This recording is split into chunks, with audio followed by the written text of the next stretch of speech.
तो मेरे प्यारे साथियों नमस्कार। ध्यान दीजिएगा, एक बार फिर से मैं आप लोगों को लेकर आ गया हूँ नया मॉडल पेपर, एक बिल्कुल कॉपी पर लिखा हुआ पूरे प्रश्न का हल। ठीक है ना। तो आप सभी लोग क्या करेंगे, वीडियो को ज्यादा से ज्यादा शेयर करेंगे, लाइक कमेंट सब्सक्राइब जरूर कर देंगे। साथ ही साथ आप सभी लोग बेल आइकन को जरूर दबा लीजिएगा। और जितने भी मेरे प्यारे स्टूडेंट हैं ना, सभी लोग क्या करेंगे, वीडियो को शेयर कर देंगे, लाइक कमेंट सब्सक्राइब जरूर कर देंगे। साथ ही साथ आप सभी लोग बेल आइकन को जरूर दबा लीजिएगा। ठीक है ना। इंटरमीडिएट परीक्षा की बात करेंगे, परीक्षार्थी उत्तर पुस्तिका किसी भाग में अपना नाम नहीं लिखेंगे। सेट 5 आपके लिए भौतिक विज्ञान 2022 346 जीई आपका है। ठीक है ना। चलिए ध्यान दीजिएगा सभी लोग। और यहां पर खंड अ की बात करें, कैसे प्रश्नों को सॉल्व करना है, पूरे प्रश्नों का हल यहां पर आपको मिलने वाला है। पूरे प्रश्न का, कहीं कोई प्रश्न आपको छोड़ा नहीं जाएगा। बिल्कुल अच्छी तरीके से आप सभी लोग जुड़ जाएंगे, बिल्कुल अच्छी तरीके से। ठीक है ना। चलिए, एफ फोकस दूरी का उत्तल लेंस 2f फोकस दूरी वाले अवतल लेंस के संपर्क में रखा जाता है। किसमें? जो एफ दूरी का उत्तल लेंस है, 2f फोकस दूरी वाले अवतल लेंस के संपर्क में रखा जाता है। तो संयुक्त लेंस की फोकस दूरी क्या होगी? -2f +2f +3f या +2f/3। तो आंसर क्या हो जाएगा मेरे प्यारे दोस्त? आंसर हो जाएगा आपका कि उत्तल लेंस की फोकस दूरी बराबर f, अवतल लेंस की फोकस दूरी बराबर 2f। संयुक्त लेंस की फोकस दूरी के लिए जो सूत्र होगा 1/f बराबर 1/f प्लस 1/-2f, यानी कि 1/f बराबर 1/f माइनस 1/2f आपका हो जाएगा। ठीक है ना। चलिए और आगे देखेंगे, 1/f बराबर क्या हो जाएगा? 2 - 1/2f, और बराबर सॉल्व करेंगे 1/2f, यानी कि f बराबर क्या हो जाएगा? 2f आपका आंसर हो जाएगा। ठीक है ना। अगला क्वेश्चन बहुत ही शानदार तरीके से, बहुत ही जबरदस्त तरीके से आप लोगों के लिए, एकदम बेहतरीन तरीके से आप लोग देखेंगे। यहाँ पे प्रकाश वैद्युत प्रभाव के प्रयोग में आपतित प्रकाश की आवृत्ति v तथा निरोधी विभव v के बीच खींचे गए ग्राफ की ढलान क्या होगी? h होगी, E/h होगी, h/E होगी, या V/B होगी? तो यहाँ पर क्या होगी मेरे प्यारे दोस्त? क्या होगी? प्रकाश वैद्युत प्रभाव के जो आपतित प्रकाश की जो आवृत्ति V होगी तथा विरोधी विभव क्या होगा? V के मध्य जो ग्राफ होगा m बराबर h/E, ढाल होगी आपकी h/E आपका हो जाएगा। ठीक है ना। यानी E बराबर क्या हो जाएगा? E बराबर आपका हो जाएगा W प्लस KM(x), यानी के ई मैक्स बराबर KE बराबर EV0, यानी कि एच बी बराबर एच बी नी जीरो बराबर प्लस ई वी जीरो, यानी ई वी जीरो बराबर H nu minus S nu zero, यानी कि वी जीरो बराबर h/E into B minus h/E into V zero. यानी y बराबर क्या हो जाएगा? mx प्लस सी से तुलना करेंगे तो ग्राफ की ढाल क्या हो जाएगी? m बराबर h/E। प्रदर्शित पी एन संधि डायोड में कौन सा अग्र अभिनत है? इसमें कौन सा ऐसा है जो अग्र अभिनत है? आपको ये बताना, तो आपका आंसर यही हो जाएगा। ठीक है ना, ये नंबर हो जाएगा। ठीक है ना, ये आपका फॉरवर्ड बायस हो जाएगा। ठीक है ना। चलिए अगला देखते हैं। अगला क्वेश्चन, वो बिंदु आवेशों के बीच F न्यूटन स्थिर वैद्युत बल कार्य करता है। दो बिंदु आवेशों के बीच F न्यूटन स्थिर वैद्युत बल कार्य करता है। यदि आवेशों को K परावैद्युत माध्यम में रख दिया जाए तब यह बल क्या होगा? KF, K/F, F यानी कि F/K। आंसर क्या हो जाएगा? माध्यम में जो बल होगा, निर्वात में बल बटे माध्यम का परावैद्युतांक, यानी कि Fm बराबर F/K आपका हो जाएगा। ठीक है ना। चलिए ध्यान दीजिएगा, एक केंगा की बात करेंगे जो कि आपके लिए बेहद इंपॉर्टेंट है। क्या है?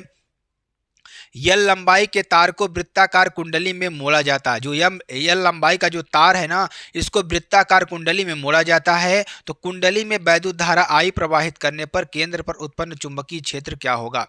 μ0 πI/L, 2μ0 πI/2L, यानी अपान L, μ0 I/2L या μ0 πI/2L। तो यहाँ पर आंसर की बात करेंगे, प्रश्नानुसार देखेंगे। माना कुंडली की त्रिज्या r है, तब कुंडली की परिधि तार की लंबाई बराबर अर्थात 2πr बराबर L, यानी R बराबर L/2π। तो कुंडली के केंद्र पर उत्पन्न चुंबकीय क्षेत्र B बराबर μ0/2 इंटू I/R बराबर μ0/2 इंटू I/L/2 इंटू पाई, यानी कि आपको सॉल्व करेंगे μ0 I/L आपका हो जाएगा। ठीक है ना। चलिए, यदि क्या मेरे प्यारे दोस्त, यदि λ1 λ2 तथा λ3 क्रमशः दृश्य प्रकाश एक्स किरणें तथा सूक्ष्म तिरंगे की तरंगदैर्घ्य निरूपित करती हैं, तब λ1 इज लेस देन λ2, यानी λ2 is greater than λ1, λ2 is less than λ3। ठीक है ना, ये आपका हो जाएगा। तो यहाँ पर ध्यान दीजिएगा, आंसर क्या हो जाएगा? आंसर नंबर आपका डी हो जाएगा, यानी कि λ1 इज ग्रेटर देन λ3 और λ1 इज लेस देन λ2। ठीक है ना, ये आपको कर देना है। ठीक है ना। चलिए अब देखिए, अगला देखिए जर्मेनियम, ध्यान दीजिएगा अगला क्वेश्चन जो कि आपके लिए बेहद इंपॉर्टेंट और बेहद ही महत्वपूर्ण ये भी है। जर्मेनियम को कैसे पी प्रकार का अर्धचालक बनाया जाता है? जो जर्मेनियम है ना, इसको किस प्रकार से हम पी प्रकार का अर्धचालक बनाए जाएंगे, ठीक है ना, बनाया जाएगा। तो जब जर्मेनियम अथवा सिलिकॉन के क्रिस्टल में एक इलेक्ट्रॉन किसी परमाणु के सहसंयोजक बंध को तोड़कर मुक्त होता है तो उस परमाणु में एक इलेक्ट्रॉन की कमी हो जाती है। इसके फलस्वरूप परमाणु में जो स्थान स्त्रिक्त होता है उसे कोटर कहते हैं। इस प्रकार कोटर के चालन से ऊर्जा का प्रवाह होता है। यह त्रिसंयोजकता वाले तत्व अपद्रव्य के रूप में मिलाने पर चालन संभव होता है। क्या होता है? चालन संभव होता है। टू कक्षा की बात करेंगे। नाभिकीय विखंडन में श्रृंखला अभिक्रिया क्या है? नाभिकीय विखंडन में श्रृंखला अभिक्रिया के बारे में आपको लिखना है। तो देखिए यूरेनियम पर न्यूट्रॉनों की बमबारी की जाती है। जो यूरेनियम है ना, उस पर किसकर न्यूट्रॉनों की बमबारी की जाती है। तो प्रत्येक यूरेनियम नाभिक दो लगभग बराबर खंडों, ध्यान दीजिएगा, खंडों में विघटित हो जाता है, ठीक, तथा नाभिक दो लगभग बराबर खंडों में विखंडित हो जाता है। इसके साथ ही बहुत अधिक ऊर्जा 2 या 2 से 3 नए न्यूट्रॉन भी निकलते हैं। ये न्यूट्रॉन अनुकूल परिस्थितियां मिलने पर अन्य यूरेनियम नाभिकों को भी इसी प्रकार विखंडित कर सकते हैं। इस प्रकार के नाभिक के विखंडन को ही एक श्रृंखला बन जाती है जो कि एक बार चालू होने पर स्वतः चालू रहती है तब तक कि समस्त यूरेनियम समाप्त नहीं हो जाता। इस प्रक्रिया को श्रृंखला अभिक्रिया कहते हैं, ठीक है ना। चलिए, यदि प्रत्यावर्ती धारा का वर्ग माध्य मूल मान √2 एम्पियर हो तब धारा का शिखर मान क्या होगा? तो प्रत्यावर्ती धारा का वर्ग माध्य मूल मान IRMS बराबर √2a, तब IRMS बराबर I0/√2 से क्या हो जाएगा? प्रत्यावर्ती धारा का शिखर मान I0 बराबर IRMS इंटू √2 बराबर √2 इंटू √2 2a आपका हो जाएगा, ठीक है ना। चलिए अब आगे देखेंगे यहाँ पर पराबैंगनी किरणों के किन्हीं दो उपयोग आपको लिखना है। तो अदृश्य लिखाई, नकली दस्तावेज, अंगुली के निशान का पता लगाने में, ठीक है ना, और खाद्य वस्तुओं के संरक्षण तथा जल शोधन में आपको किया जाता है। फ्लेमिंग के बाएं हाथ का नियम आपका क्या होगा? तो फ्लेमिंग के बाएं हाथ का नियम क्या होगा? यदि हम अपने बाएं हाथ के अंगूठे तथा उसके पास रखी दो अंगुलियों को इस प्रकार फैलाएं कि तीनों एक दूसरे से लंबवत रहें, यदि पहली अंगुली चुंबकीय क्षेत्र B की दिशा और बीच वाली अंगुली धारा I की दिशा में बताती है तो अंगूठा चालक पर लगने वाले बल F की दिशा को बताएगा, ठीक है ना। चलिए आगे देखेंगे 1 फैराड वैद्युत धारिता वाले गोली चालक की दिशा की त्रिज्या आपको निकालनी है। तो एक गोली चालक की वैद्युत धारिता C बराबर 1 फैराड। तो माना गोली चालक की त्रिज्या R है, तब गोली चालक की धारिता C बराबर 4 pi epsilon not into R, यानी कि 1 बराबर क्या हो जाएगा? 1/9 × 10⁹ इंटू R, यानी कि R बराबर 9 × 9 मीटर आपका हो जाएगा, ठीक है ना। चलिए 3 के क की बात करेंगे जो कि आपके लिए बेहद इंपॉर्टेंट प्रश्न और बेहद ही महत्वपूर्ण प्रश्न आपके लिए है। क्वेश्चन देखिए क्या है? बोर मॉडल की सहायता से, किसकी सहायता से? बोर मॉडल की सहायता से सिद्ध कीजिए कि किसी परमाणु के भीतर, किसी परमाणु के भीतर किसी अस्थाई कक्षा की परिधि, क्या? किसी अस्थाई कक्षा की जो परिधि है उस कक्षा के संगत इलेक्ट्रॉन के द्विबौगली तरंग दैर्घ्य के पूर्ण गुणज में होती है, ठीक है ना। किस में होती है? पूर्ण गुणज में होती है, ठीक है ना। तो यहाँ पर क्या हो जाएगा? बोर मॉडल के अनुसार किसी परमाणु में इलेक्ट्रॉन का कोणीय संवेग mvr बराबर nh/2 पाई। समीकरण नंबर 1 यहाँ n बराबर 1 2 3 होगा तथा डी ब्रॉगली अवधारणा से ई इलेक्ट्रॉन की तरंगदैर्घ्य लैम्डा बराबर h/mv या mv बराबर h/लैम्डा। तो समीकरण नंबर 1 में mv का मान रखेंगे तो h/लैम्डा इंटू r बराबर nh/2 पाई। अतः अस्थाई कक्षा की परिधि उस कक्षा के संगत इलेक्ट्रॉन के द्विबौगली तरंगदैर्घ्य के पूर्ण गुणज में होती है, आपको लिख देना है, ठीक है ना। चलिए अगला क्वेश्चन, ये क्वेश्चन आपको कर लेना है, बहुत इंपॉर्टेंट क्वेश्चन, ढूंढ करके कहीं से भी आपको मिल जाए ना, ये क्वेश्चन अच्छी तरीके से छाप लेना है। क्या क्वेश्चन है कि संयुक्त सूक्ष्मदर्शी का नामांकित किरण आरेख आपको बनाना है। किसका? संयुक्त सूक्ष्मदर्शी का क्या बनाना है? नामांकित किरण आरेख आपको बनाना है, ठीक है ना। तो क्या करना है यहाँ पर ध्यान दीजिएगा, किसी धातु प्लेट पर आपतित प्रकाश की आवृत्ति 2 गुनी बढ़ाने पर, क्या कर रहा है? किसी धातु प्लेट पर आपतित प्रकाश की आवृत्ति 2 गुनी बढ़ाने पर उत्सर्जित फोटो इलेक्ट्रॉन की गतिज ऊर्जा पर क्या प्रभाव पड़ता है, ये आपको बताना है। तो ध्यान दीजिएगा, आइंस्टीन के प्रकाश वैद्युत समीकरण से E बराबर hν0 + kmx, hν बराबर hν0 + kmx, ठीक है ना। तो के मैक्स बराबर क्या हो जाएगा, H V minus B zero, यानी के ई बराबर एच न्यू माइनस आपका 5 हो जाएगा समीकरण नंबर 1। अब प्रकाश की आवृत्ति दोगुनी बढ़ाने पर उत्सर्जित फोटो इलेक्ट्रॉन की गतिज ऊर्जा के ई बराबर 2 Hb 5 हो जाएगा। तो के ई बराबर क्या हो जाएगा मेरे प्यारे दोस्त, H new plus H nu minus 5 समीकरण नंबर 1 से, अतः गतिज ऊर्जा एच न्यू बढ़ जाती है। ठीक है ना, आपका ये हो जाएगा। आगे देखेंगे, तांबे के 3 तारों के द्रव्यमान 1:3:5 के अनुपात में तथा उसकी लंबाइयां 5:3:1 के अनुपात में हैं, उनके वैद्युत प्रतिरोधों में क्या अनुपात होगा, ये आपको बताना है। क्या होगा, तांबे के 3 तारों के द्रव्यमान m1:m2:m3 1:3:5 और उसकी लंबाइयां l1:l2:l3 यानी कि 5:3:1। तब क्या होगा, यहाँ पर मान लेते हैं तार की लंबाई l, क्षेत्रफल a तथा आयतन v है। तब ध्यान दीजिएगा, प्रतिरोध R बराबर रो इंटू एल अपान ए, यानी कि D बराबर एम अपान वी, यानी कि एम अपान ए एल। तो यहाँ पर A बराबर क्या रखेंगे, एफ अपान डी एल रखेंगे। ठीक है ना, तो यहाँ पे रख देंगे, क्या हो जाएगा मेरे प्यारे दोस्त, ध्यान दीजिएगा, यहाँ पर R बराबर रो इंटू एल अपान एम अपान डी एल, यानी रो इंटू डी बराबर L square upon M. Rho into D यहाँ पर क्या है, नियतांक है। इसी प्रकार R1 R2 R3 बराबर क्या हो जाएगा, L1 का स्क्वायर अपान M1 अनुपात L2 का स्क्वायर अपान M2 अनुपात L3 का यानी L3 का क्यूब बटे M3 आपका हो जाएगा। ठीक है ना, तब ध्यान दीजिएगा क्या हो जाएगा, 25/1, क्या 25/1 अनुपात 9/3 अनुपात 1/5। तो यहाँ पे क्या हो जाएगा, 25/1 into 5 into 3 into 5 into 1/5 into 5, यानी कि R1 R2 R3 बराबर क्या हो जाएगा, 125:15:1 आपका हो जाएगा। खंड द की बात करेंगे, चौथे का नंबर क्वेश्चन देखिए, बहुत इंपॉर्टेंट क्वेश्चन, बहुत ही महत्वपूर्ण क्वेश्चन, और इस क्वेश्चन को आपको जरूर लिख लेना है। ठीक है ना, नाभिकीय संलयन से क्या तात्पर्य है, आपको क्या बताना है,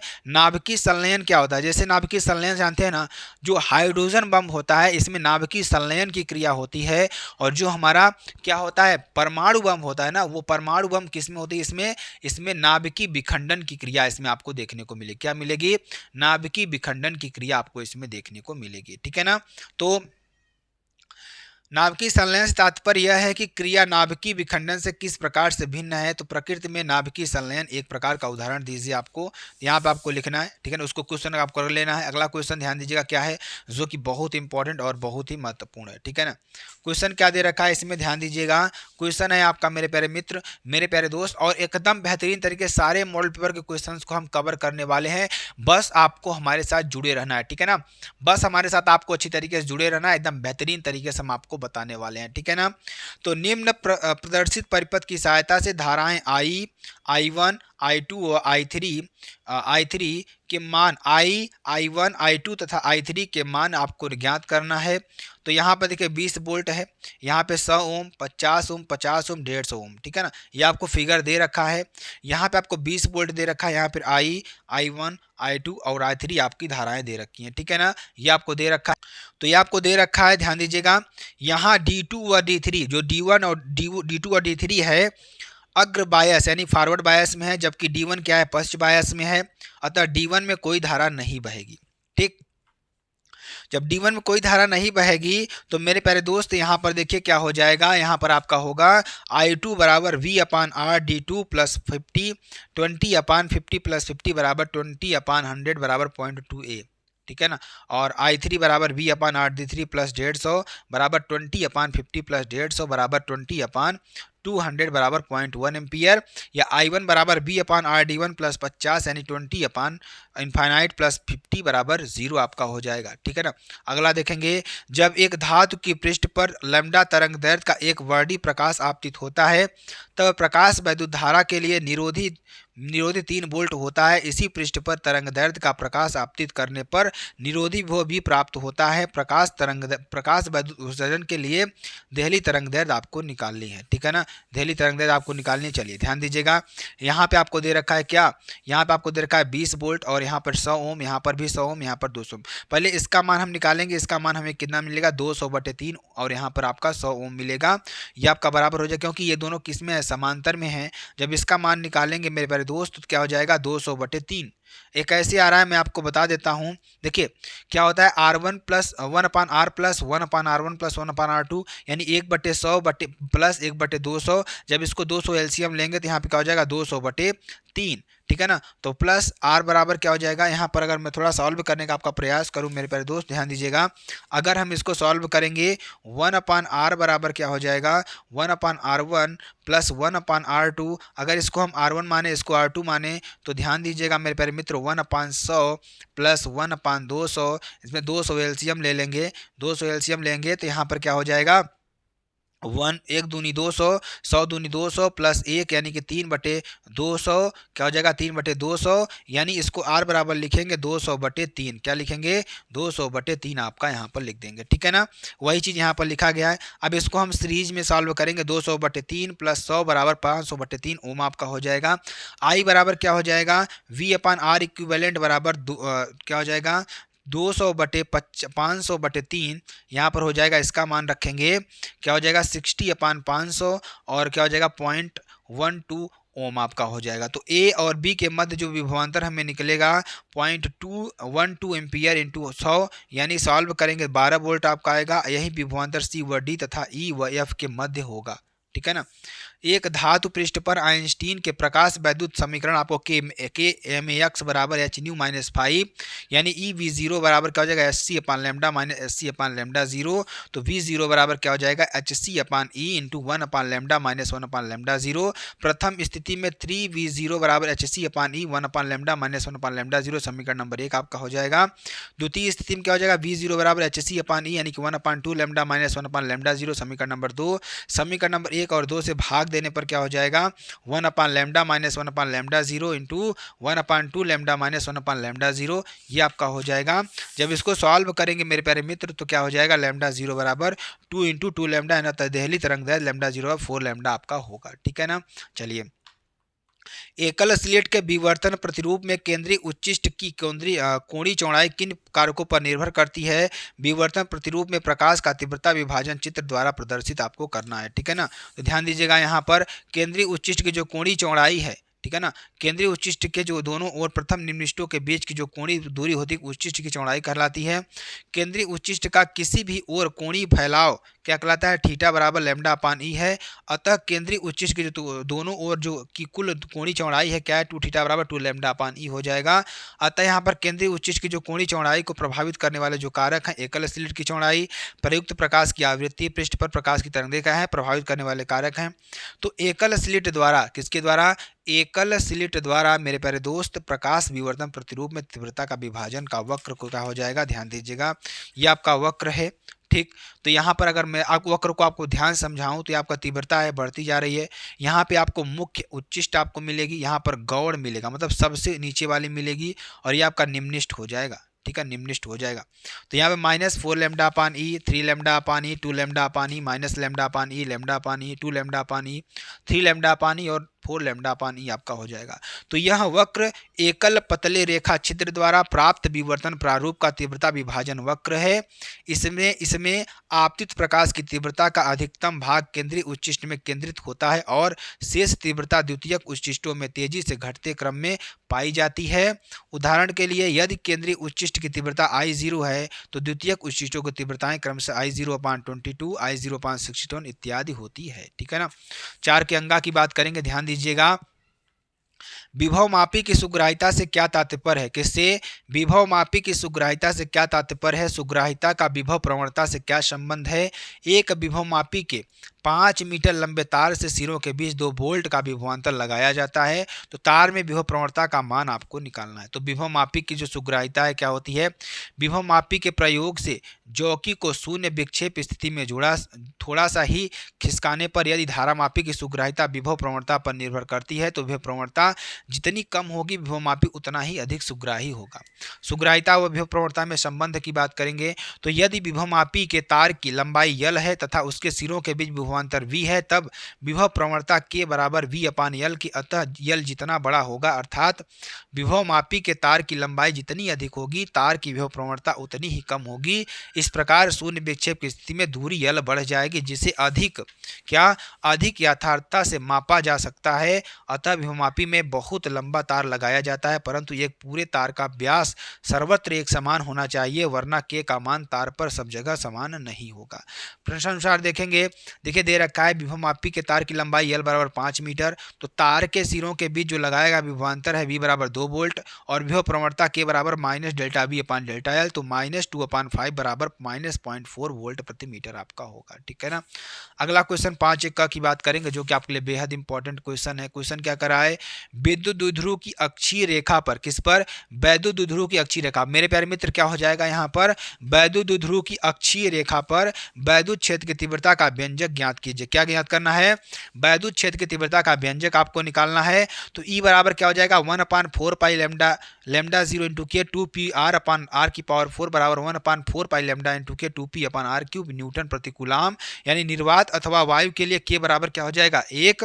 अतः ई बराबर क्या हो जाएगा 1/4 पाई लैम्डा 0 2p अपान r क्यू n अपान c। ठीक है ना। तो यहाँ पे क्या हो जाएगा, एक गोलीय पृष्ठ से प्रकाश की अपवर्तन का सूत्र n2 अपान v माइनस n1 अपान u minus n2 minus n1 अपान r, तो स्थापित कीजिए जहां प्रतीकों का सामान्य अर्थ है। ठीक है ना। तो पुनः यदि विरल माध्यम से सापेक्ष सघन माध्यम का अपवर्तनांक n बराबर n2 अपान n1 हो तो उपरोक्त समीकरण निम्नवत होगी, n अपान v माइनस 1 अपान u बराबर n माइनस 1 अपान r आपका हो जाएगा। ठीक है ना। अब देखिए ध्यान दीजिएगा यहाँ पर बायो-सेवर्ट का नियम क्या है, इसकी सहायता वृत्ताकार धारावाहिक कुंडली के केंद्र पर चुंबकीय क्षेत्र की तीव्रता का व्यंजक आपको निकालना है। बायो-सेवर्ट का नियम आपका क्या हो जाएगा, जब किसी चालक तार में धारा प्रवाहित की जाती है तो उसके चारों ओर एक चुंबकीय क्षेत्र उत्पन्न हो जाता है। फ्रांस के वैज्ञानिक बायो-सेवर्ट तथा सेवर्ट सन 1820 में विभिन्न धारावाही चालकों द्वारा उत्पन्न चुंबकीय क्षेत्रों का अध्ययन करने के लिए अनेक प्रयोग किए। इन प्रयोगों के आधार पर उन्होंने यह बताया कि किसी धारावाही चालक के लघु अवयव डेल्टा एल द्वारा उत्पन्न चुंबकीय क्षेत्र के किसी बिंदु पर क्षेत्र का मान डेल्टा बी निम्न कारकों पर निर्भर करता है। कौन कौन से कारक हो जाएंगे, डेल्टा बी बराबर μ0/4 pi into I delta L sine theta upon r square, जहाँ μ0/4 पाई क्या है, अनुक्रमांक नियतांक है, μ0 को निर्वात की चुंबकशीलता कहते हैं। ठीक है ना। 5 घ की बात करेंगे, ध्यान दीजिएगा 5 का घ क्या हो जाएगा, व्हीटस्टोन सेतु ब्रिज का सिद्धांत क्या है, दिया गया परिपथ आरेख संतुलित व्हीटस्टोन ब्रिज प्रदर्शित करता है। तो आर के मान की गणना आपको करना है 6 ओम, आर 15 ओम, 3 ओम, 1.5 ओम। ठीक है ना। तो व्हीटस्टोन ब्रिज क्या हो जाएगा, इंग्लैंड के वैज्ञानिक प्रो व्हीटस्टोन सेतु ने प्रतिरोध की एक विशिष्ट व्यवस्था का आविष्कार किया जिसके द्वारा किसी चालक का प्रतिरोध ज्ञात किया जा सकता है। इस व्यवस्था को व्हीटस्टोन सेतु कहते हैं। तो संतुलन की अवस्था में ध्यान दीजिएगा, यहाँ पर मेरे प्यारे दोस्त ध्यान दीजिएगा क्या हो जाएगा, संतुलन की अवस्था में पी बाई क्यू बराबर आर बाई एस होता है। प्रश्नानुसार आर तथा 15 ओम के प्रतिरोध समांतर क्रम में हैं, तब तुल्य प्रतिरोध आर डैश के लिए ध्यान दीजिएगा क्या हो जाएगा, आर डैश के लिए क्या हो जाएगा, ध्यान दीजिएगा यहाँ पर ध्यान देंगे 1 अपान आर डैश बराबर क्या होता है 1 अपान आर प्लस 1 अपान 15, इतना आपका होता है ना, ध्यान दीजिएगा। अब इसमें हम क्या करेंगे 15 आर क्या लेंगे, एलसीएम लेंगे। तो जब 15 आर एलसीएम लेंगे तो जब आर से भाग देंगे 15 आर में तो आर से आर तो कैंसिल हो जाएगा, ऊपर क्या आ जाएगा 15 प्लस इसमें से 15 से 15 कैंसिल हो जाएगा, ऊपर क्या आ जाएगा आर जाएगा। तो यहाँ पर 1 अपान आर डैश बराबर क्या हो जाएगा 15 प्लस आर बटे 15 आर। ठीक है ना। और आर डैश बराबर क्या हो जाएगा 15 आर बटे 15 प्लस आर क्या हो जाएगा 15 आर बराबर क्या हो जाएगा बटे 15 प्लस आर। तब प्रतिपथ में जो संतुलन की अवस्था में जो 6/3 बराबर 15 आर बटे 15 प्लस आर आपका हो जाएगा 6/3। ध्यान दीजिएगा यहाँ पर आर डैश कितना है 6/7 संतुलन की अवस्था में, तो 9.0 बराबर 3। ठीक है ना। 9.0 बराबर 3 बराबर 15 आर बटे 15 प्लस आर। अब ये कहाँ से आया, ध्यान दीजिएगा मेरे प्यारे दोस्त, मैं आपको बताना चाहूँगा। अब देखिए यहाँ पर 9.0 कहाँ से आया, सभी लोग बताएंगे। देखिए नीचे क्या है 1.5 है ना, इसका मल्टीप्लाई 6 में कर देंगे। जब इसका मल्टीप्लाई 6 में कर देंगे तो 9.0 बराबर 3 इंटू 15 आर बटे 15 प्लस आर। तो यहाँ से क्या हो जाएगा 9 इंटू 15 प्लस आर बराबर 3 इंटू 15 आर, यानी इसको सॉल्व करेंगे तो 150 प्लस 9 आर बराबर 45 आर, यानी कि 45 आर माइनस 9 आर बराबर 135, या क्या हो जाएगा 36 आर बराबर 135 या आर बराबर 135 बटे 36, यानी आर बराबर 3.75 ओम आपका आंसर हो जाएगा। ठीक है ना। चलिए अगला क्वेश्चन देखेंगे। देखिए ध्यान दीजिए अगला क्वेश्चन क्या है। अंगाना फोटो डायोड के क्रियाविधि चित्र द्वारा आपको समझाना है। किसको? फोटो डायोड की क्रियाविधि चित्र द्वारा आपको समझाना है, अथवा सौर सेल की कार्य प्रणाली समझाइए तथा इसकी उपयोगिता आपको लिखनी है। ये आपको बता देना है, कोई दिक्कत यहाँ पर आपको नहीं होनी चाहिए। खंड य की बात करेंगे। खंड य में ध्यान दीजिएगा, यहाँ पर प्रश्न नंबर 6 की बात करेंगे। नाभिकीय रिएक्टर का सिद्धांत क्या है? किसका? नाभिकीय रिएक्टर का सिद्धांत क्या है? इसके मुख्य भागों का संक्षिप्त वर्णन कीजिए। इसकी सहायता से प्लूटोनियम का उत्पादन कैसे होता है ये आपको बताना। अथवा मैं आपको क्या क्वेश्चन दिया है इसमें, दी गई नाभिकीय अभिक्रिया में मुक्त ऊर्जा Q का मान ज्ञात कीजिए। नहीं कि 92U235 प्लस 0N1 आपको ये दे रखा है 54X140 plus 38SR94 plus 20 0N1 plus Q आपको दे रखा है। ठीक है ना। तो यहाँ पे इसको सॉल्व करेंगे मेरे प्यारे दोस्त, ध्यान दीजिएगा कैसे सॉल्व करेंगे। तो सॉल्व करने का तरीका मैं आपको थोड़ा बता देता हूँ। यहाँ पर 92U35 का द्रव्यमान यानी कि 235.0439 AMU और 54XE140 का जो होता है मान 139.9054 AMU, और अगर इसका द्रव्यमान देखिए SR का तो 93 यह आपका 90 AMU और 0N1 का द्रव्यमान 1.00867 AMU। एक AMU बराबर कितना होता है? 931 मिलियन इलेक्ट्रॉन वोल्ट। तो यहाँ पर ध्यान दीजिएगा, अब सबके मान को यहाँ पर पुटअप करेंगे। यदि जो हमारी द्रव्यमान क्षति है कितना है, डेल्टा एम हो जाएगी। तो यहाँ पर एम इंटू लिखेंगे 92U235 plus 0N1 minus M 54। आपको सारे मान को यहाँ पर पुटअप करना है। जब पुटअप करेंगे मेरे प्यारे दोस्त, तो यहाँ पे आप जब सॉल्व करेंगे तो क्या आएगा? 236.0526 AMU माइनस 235.829004 AMU आपका आ जाएगा। आगे देखेंगे, अतः मुक्त ऊर्जा Q बराबर क्या हो जाएगा? मुक्त ऊर्जा Q बराबर delta M into 931 million electron volt, यानी 0.22356 into 931 million electron volt. Q बराबर क्या हो जाएगा? 208.134 मिलियन इलेक्ट्रॉन वोल्ट आपका हो जाएगा। ठीक है ना। दिए गए प्रत्यावर्ती धारा परिपथ की सहायता से ज्ञात करना है आपको वोल्टेज का वर्ग माध्य मूलमान, प्रेरण प्रतिघात, धारती प्रतिघात, परिपथ की प्रतिबाधा या धारा था वोल्टेज में कलांतर। तो यहाँ पर आपको निकालना है 10 माइक्रोफैरड, 40 पाई हेनरी या 2000 पाई यानी 2000 ओम। यहाँ भी बराबर क्या हो जाएगा? 282 साइन 100 पाई टी आपका हो जाएगा। ठीक है ना। तो यहाँ से क्या हो जाएगा मेरे प्यारे दोस्त, दिया है 100 पाई इंटू माइक्रोफैरड बराबर एल इंटू 40 पाई एच और एल बराबर 200 ओम।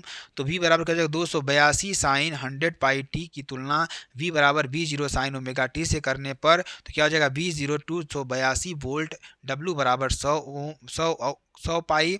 तो वोल्टेज का वर्ग माध्य मूलमान VRMS बराबर V0/√2 यानी कि 282/√2 बराबर 282/1.41 बराबर 199.43 वोल्ट। यानी प्रेरण प्रतिघात XL बराबर क्या हो जाएगा? ओमेगा एल 100 पाई इंटू 40 पाई बराबर क्या हो जाएगा? 400। क्या हो जाएगा यहाँ पर? 4000 ओम। तो धारती प्रतिघात क्या हो गया? XC बराबर 1/ओमेगा C। ओमेगा का मान क्या होगा? 100 पाई और 10 पाई बटे पाई इंटू 10⁻⁻6। यहाँ पे सॉल्व करेंगे तो 1000 ओम आपका आ जाएगा। अब देखिए परिपथ की प्रतिबाधा की बात करेंगे तो Z बराबर √R का square plus XL minus XC का होल स्क्वायर। इसको जब सॉल्व करेंगे तो R का मान 2000 का स्क्वायर प्लस XL का मान 4000 माइनस 1000 का होल स्क्वायर यानी कि 4 इंटू 10⁻6 प्लस 9 इंटू 10⁻6। क्या सॉल्व करेंगे? 13 इंटू 10⁻6 बराबर क्या हो जाएगा? 3.60 इंटू 10⁻3 ओम। ठीक है ना, आपका ये हो जाएगा। अब देखेंगे धारा तथा वोल्टेज के बीच जो कलांतर आएगा ना मेरे प्यारे मित्र, जो कलांतर आएगा tan फाई बराबर क्या आ जाएगा? XL माइनस XC/R यानी कि 4000 माइनस 1000 बटे 2000। इसको सॉल्व करेंगे 3000 बटे 2000 यानी फाई बराबर tan इनवर्स 3/2 आपका हो जाएगा। ठीक है ना। चलिए ध्यान दीजिएगा यहाँ पर 60 डिग्री अपवर्तन कोण वाले प्रिज्म की पीले प्रकाश के लिए अपवर्तनांक √2 है। अल्पतम विचलन कोण की स्थिति में ज्ञात कीजिए। अल्पतम विचलन कोण आपको निकालना है। आपतन कोण निकालना है, अपवर्तन कोण निकालना है, निर्गत कोण आपको निकालना है, ठीक है ना। ये आपको निकालना है। देखिए दिया क्या है, दिया है मुझे मेरे प्यारे दोस्त क्या दे रखा है, प्रिज्म के लिए जो अपवर्तन कोण दे रखा है ए बराबर 60 डिग्री। तब पीले प्रकाश के लिए अपवर्तन कोण n बराबर √2। अल्पतम विचलन की स्थिति में अपवर्तन n बराबर lambda A plus delta M upon two upon sine A by two, √2 बराबर sine 60 plus lambda upon lambda M upon two sine 60 upon two. Solve करेंगे तो 1/√2 आएगा, ठीक है ना। और 60 plus lambda M upon two बराबर साइन इनवर्स 1/√2 इंटू 45 डिग्री।